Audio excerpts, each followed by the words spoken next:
July 1st, 2017. Dave, walk through what that looked like, what you remember. It was a typical Saturday morning for me training. It had rained the night before, so my friends and I were texting each other on road conditions at our house. You know, are your roads dry? Are your roads dry? We determined it was dry enough, and we were going to meet at a friend's house. He and his wife, another friend of mine that I trained with almost every day, we were going to meet and ride the hills of southern Indiana. And once we got up there and took off, it was just a normal ride. Having fun, talking, solving the world's problems. And it's very hilly up there, so it is challenging, but it's fun. I had just gotten a new bike, so I was kind of on cloud nine, being, have the kid with the new toy, and I think I had been on it 2 or 3 times. I just hadn't been on it very much. And we got to one intersection, and we stopped, and our friends who were more familiar with the area said, if we go right, we'll add about 6 miles to the ride. If we go left, we'll be home in 20 minutes. We decided to go left to end the ride early. It was going to be about 30 miles. Turning on to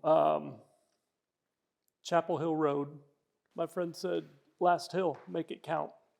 And we all went down on our gears and started going. My friend was ahead of me. I was second in the line. The road is about a 90-degree right turn at the bottom of the hill. He was in front of me. And then I saw a white SUV coming opposite direction. And I remember telling myself, they're going to be upset because I'm going to sideswipe them. I was getting on my brakes pretty hard, and right about that time, the road was tree covered, so the road was wet, and it was slick. And on your brakes that hard, my bike started to go out from under me. I remember looking up and seeing the trees, and then the next thing I remember were my friends asking if I was conscious. And I said, yeah, I'm here, And they were very surprised that I was awake. And I just kept asking them how I was laying in the road. I couldn't feel whether I was on my back, my side. I didn't know. I could see my hand laying in the road, but it was like it wasn't my hand because I tried to move it and I couldn't. I could see blood coming, I guess it was off my nose, but I could see it running down to the road, so I knew I was on my side, but I couldn't feel the rest of my body. They just kept saying, just don't move. Just don't move. Seemed like it took forever for the ambulance to get there. They put me on a backboard and started, they did a little check when I got in the ambulance, and I couldn't feel anything from about my mid-chest down. But you were able to breathe on your own. Yes, thankfully. Go back for a second. So you don't remember the impact No. of the crash at all. No. What about the car that hit you? Have you ever spoken with them? I did. We had a benefit. I want to think 2 months, maybe 3 months after the accident, once I had been released from the hospital, we had a benefit, and she came. And it was quite an emotional time. All I could tell her was I was sorry, because I knew she had her grandchild in the car with her. So,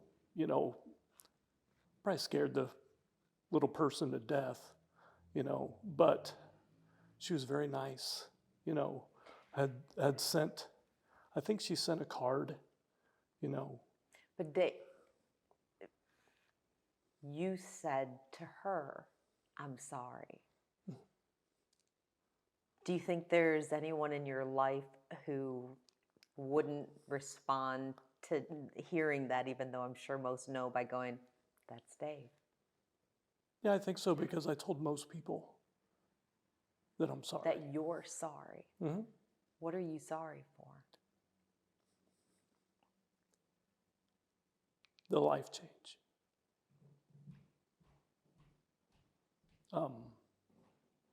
We were a month away from being empty nesters. So everything my wife and I had talked about doing when we're empty nesters had just changed. We have to rethink those golden years now, you know. We wanted to travel and, you know, just do what we wanted to do. And now it's start over and rethink what we're going to do, because it's a lot of work now. So you're in the back of the ambulance, Mm-hmm. and in Ironclad journey, I mean, one of the parts where there's nothing funny about what happened to you, but your response to the paramedics when they're up in the knobs, and anybody who's driven the knobs of Southern Indiana as a newbie knows that things can be confusing, but they're arguing back and forth, and you're able to talk. And I think most of us, if we would have gone through what you've gone through, would not have been so kind. Yeah. Clearly, I'm not okay. And so what did you say as they are arguing, trying to figure out this route, the best route to go? As they were arguing back and forth, I said, excuse me, can you wipe this blood that's running in my eyes? And my friend who was up front riding to the hospital with me, he said, only Dave Miller would be so nice and say, excuse me, to the two men who are arguing back and forth on the best way to go to the hospital. I said, excuse me, can you please wipe the blood from my eyes? In your book, you really detail a lot about the physical aspect, as well as the mental, the emotional, but as succinctly as you can, what did you learn had happened to you physically? I was never really told paralyzed. My wife and I and the kids were basically being educated on this is your new normal. Being in a chair, being lifted around with the Hoyer lift, just constant need of care. That was going to be the new normal. And I had it in my mind that I'm going to fight it. And we're going to fight it. Where does that come from? Why did you have it in your mind, I'm going to fight this, whereas other people have shared stories where they said, I'm done?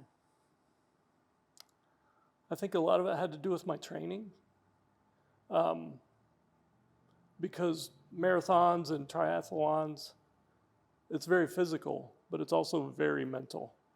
And as you gain physical strength in pushing your body, you realize that if you keep your mind straight, you can do anything. And you just have to push the negative thoughts away, because they're still there, definitely. But just figuring out a way to overcome that negative and use that energy to it's baby steps. You know, in the beginning, it was things would come back quickly, but then when they start to slow down, you still have to continue to, it's a daily struggle but you just have to do it. What's something you can do now that it took you? Give some kind of an idea of what that journey is. So what's something that you couldn't do post-accident that here we are several years later that you can do now? Feed myself. It used to be, we had friends when Stacy went to work and the kids went back to school. Stacy put together basically a calendar that had someone coming in to rehab or at home every day to help me with lunch. I'm still not really able to warm something up in the microwave, but if I get a fork in my hand, I can feed myself. Where in the beginning, couldn't do it. Couldn't brush my teeth. All those little things that we learned as toddlers, And take for I granted. was relearning again at 50 years old. Little things that we just do. Yeah. Hi, my name is Daniel Marlin. I'm the market leader for Movement Mortgage in the Kentucky, Southern Indiana region. Our goal at Movement is to make the home buying process fast and efficient and stress-free. So when we submit a file into our underwriting department, our underwriters have a goal to underwrite that file within 6 hours or less. At Movement Mortgage, we exist to love and value people.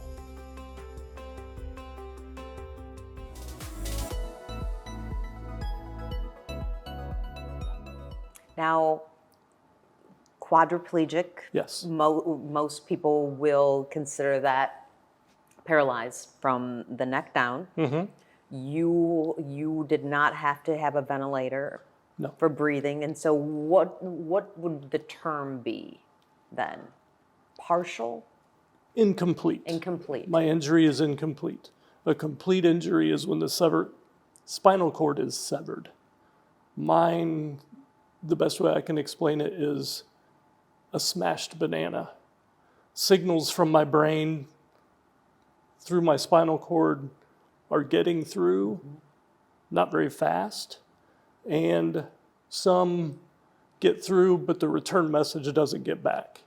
And that's what causes, they call it spasticity, which you can see is in my hands. Were you able to lift your arms at all post-accident? No. July 1st, 2017? No. People would come to the hospital and they'd grab my hand to hold my hand. And I would ask them, I couldn't feel it. So I would ask them to touch my shoulders. Because you could feel. Because I could feel. Or my head, you know. And that's the only place I could feel was my shoulder or my head. And then as the days went on, Stacy and the kids noticed my toes wiggling. And that's what turned the lights on for everybody in the hospital, that he's an incomplete. And that's when the push was to get me moving. Where did you find the most significant growth or progress? And you name this rehabilitation center that people come from all over the country, and I think there have been some who've come from all over the world. Fraser Rehab in Louisville. What did they do for you? Oh, saved my life. They really did. The doctors, nurses, CNAs, wonderful people, therapists, occupational, physical. I'm so fortunate. If I were going to have this accident, to have it here, to where I didn't have to uproot my family, to get this world-class care that I got and still get. I still email or text. They're my family now. And we text back and forth, or they comment on my social media. And that's another thing that keeps me going, is I've made so many friends. And they say it's an inspiring story. And if I can inspire somebody to keep moving forward, that's my big phrase. That's what I want to do. You first started running, and forgive me if I'm saying this incorrectly, by following the Couch to 5K program. Mm-hmm. At your peak, what were you doing? Marathons. Mm-hmm. We would do 2 to 3 marathons a year. And I had always dreamt of the Ironman triathlon. Couldn't swim at all. Our son was a competitive swimmer. And it's interesting when the role reversal comes around and he's my lifeguard. And swimming laps at the Y, and you look up and there's your son being your lifeguard, and giving me his form of encouragement. But we just, again, my friend and I, he took on the task with me. And your friend? We trained every day together. Is this Jim? That's Jim. From the book? Yes. We trained every day together. We worked the same hours at work. We would leave work and immediately go to the Y to swim, or we would go to each other's houses to ride or run. It was 6 and 7 days a week. What is it about competitions like that for someone like you? It's a camaraderie. They become family too. And funny thing is a lot of it comes down to it's just pushing yourself a little further just to see what you can do. You run that first 5K, you feel great. Push it to a 10K. Push it to a half marathon. You never think after you do a half marathon, there's no way I could turn around and run this again. Just do it. Just follow a plan and you'll get there. Has that been your mindset? Yes. For what you're going through now? Yes. I call it training for life now. Every other thing I've done has had a race date to it. I knew I had to be ready for a race by a certain date. There's no end date at this. That is one of the hard things to keep motivated because there is no race day. But that's what I'm trying to do is just keep on a plan, baby steps, a little bit more every week. Take your off day, take your cheat day, but just keep moving. Well, I notice you're wearing Racing Louisville's logo on there. I know you love them and Lou City, but let's talk about someone you really love. Let's talk about your wife. Yes. Can't help but to notice, as we were just talking before, it's a partial paralysis, and that does not include any issues with breathing. And someone may look at that and see it as some kind of breathing apparatus. When I first saw it, I first saw you, since it's been, years since I've seen you, I realized that's a water bottle. That's the straw to a water bottle. Yes. And this was, Stacy found this, of course, online, and it eliminated the need for her to continually get me something to drink. Refill this thing 3 or 4 times a day, and I can have it whenever I need it, instead of constantly asking for a glass of water. Talk about Stacy. What's the first thing that you said to her after the accident? I'm sorry. And then what? I'm sorry. Life has changed. What did she say back? It's okay. We're going to make it. And she's the toughest person I know. Strongest person I know. It's amazing. When you said your wedding vows, did you ever envision? No, but she is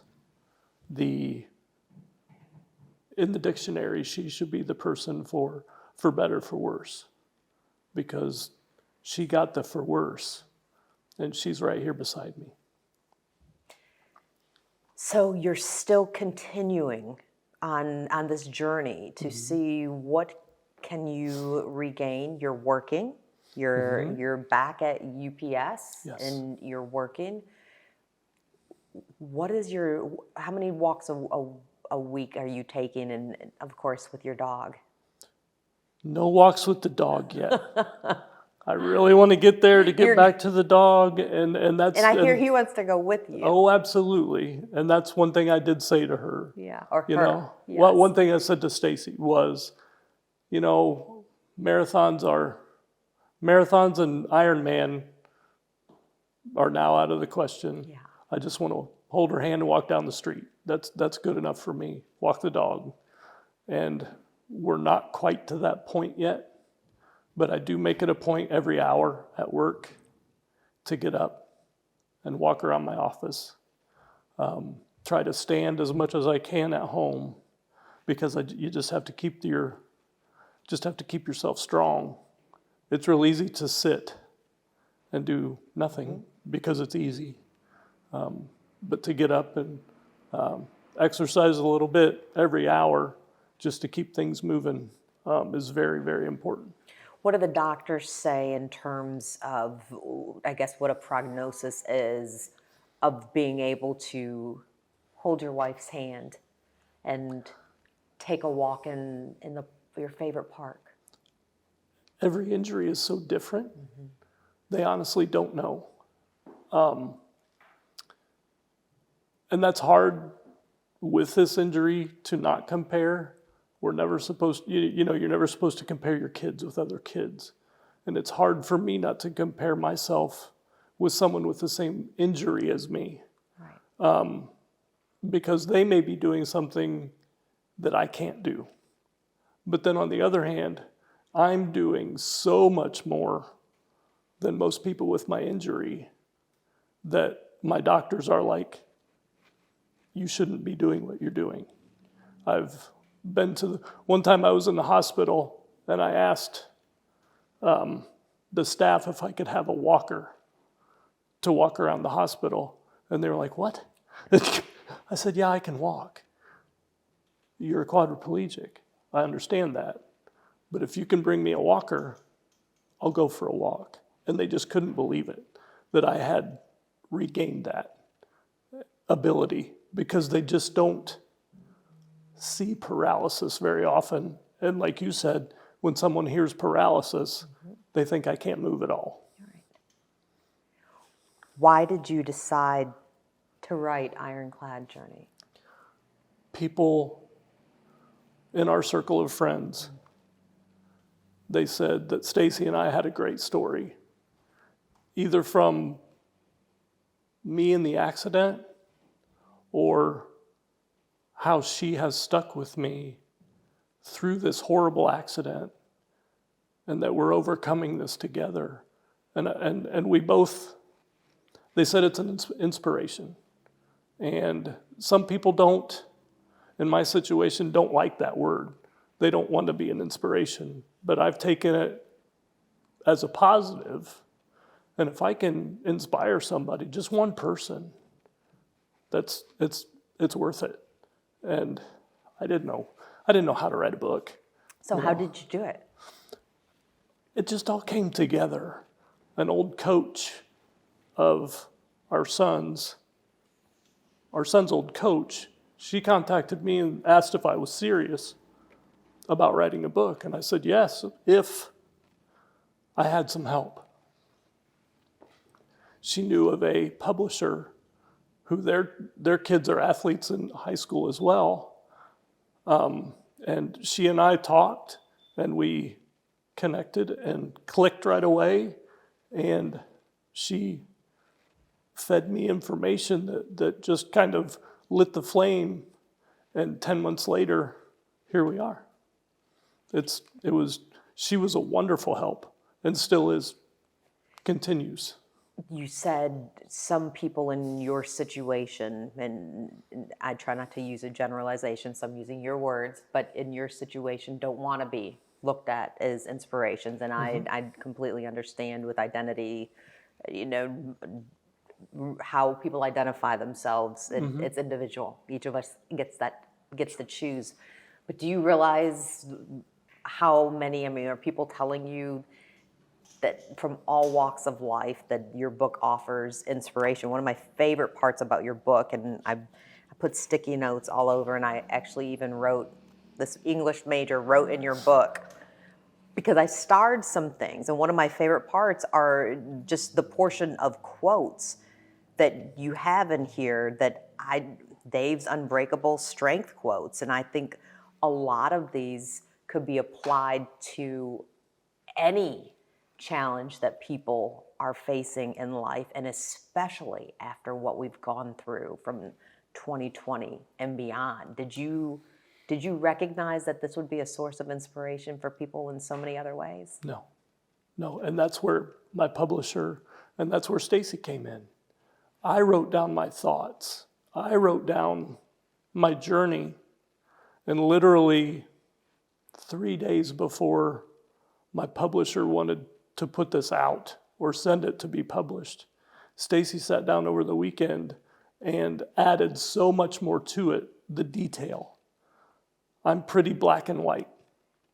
And she let some of her friends at her work read it. They said the book is good, but Dave just stops.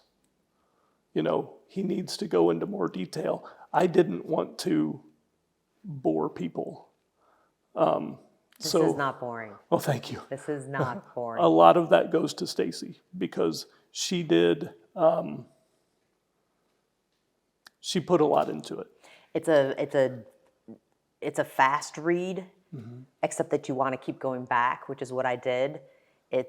I was immersed in this. Like I said, I wrote in it to star certain things. I cried. I laughed. You're funny, Dave. Thank you. You're really funny.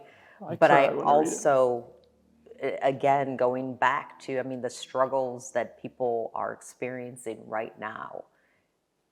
You lift people with this. Thank you. That's what I wanted to do. I really do.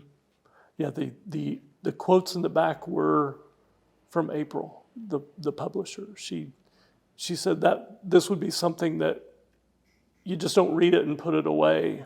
You can look back at it for the inspirational quotes in the back of the book, and I think that's a great part of it. I'm going to take my sticky notes out since those are obtrusive. They're only here for us, and this will go on a very small stack of books that I keep out that I will go to again and again. April, your publisher, is correct. Yeah. There's something for everyone in this. I can't wait to do an update with you in a year. Thank you. I look forward to it.